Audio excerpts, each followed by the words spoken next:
Hi guys, kumain ka hanggat gusto mo. Recipe natin ngayon, igado. Magigisa tayong sibuyas, tsaka bawang.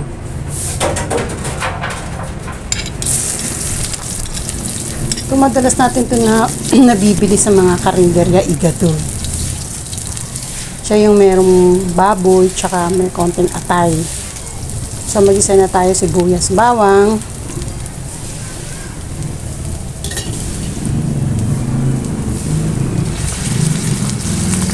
Kasim yung ginamit ko dyan. Hiniwa ko siya ng medyo pahaba.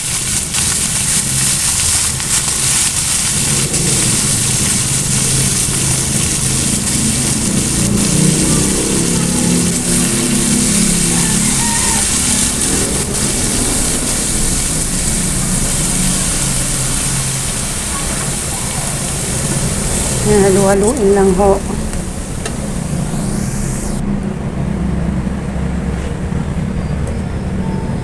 Takpan. Siyempre, pagtatakpan natin para mabilis siyang lumambot.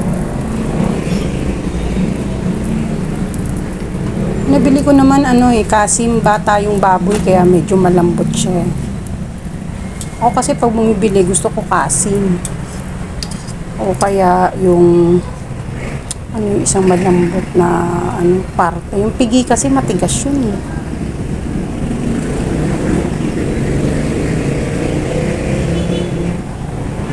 Yung patis.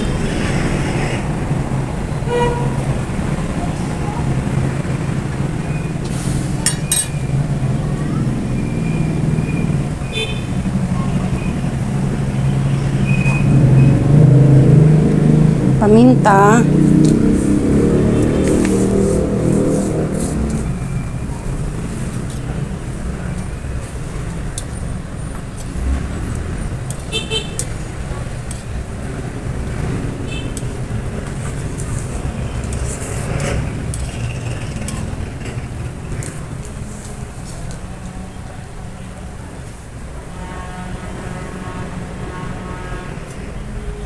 Takpan mo uli para lumambot pa uli siya. Medyo matigas pa siya. Siyempre pag nagluluto tayo, titingnan natin kung malambot na. Konting toyo, pampakulay. Hindi ko na siya nilagyan ng pampakulay. Ano ba yun, yung mapula? At swete. Hindi ko na nilagyan. Pero nasa sa inyo na yun. Kasi di ba ang igado talaga medyo pula-pula siya. O madilaw-dilaw dahil doon sa atswete.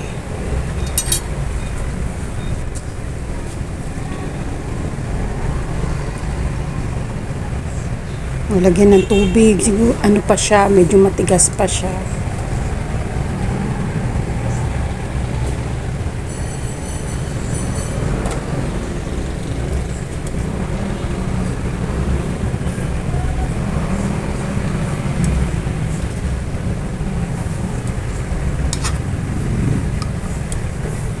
Siyempre ilalagay natin yung atay sa huli na yan kasi yung atay kasi mabilis lang siyang maluto.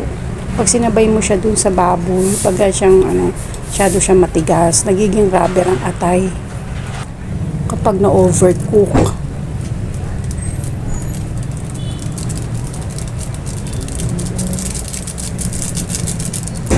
Lagyan ng magic sarap.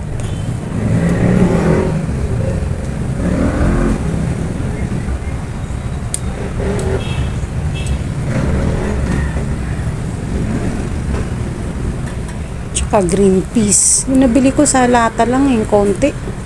Meron kasi sa palengke yung tinatakal. Walang mabili dito Masarap siya, maraming green peas. Kaya konti lang yung isang lata yung nabili sa palengke. Konti lang ang laman. Takpan uli. Malapit na yung maluto kasi malambot na lahat yung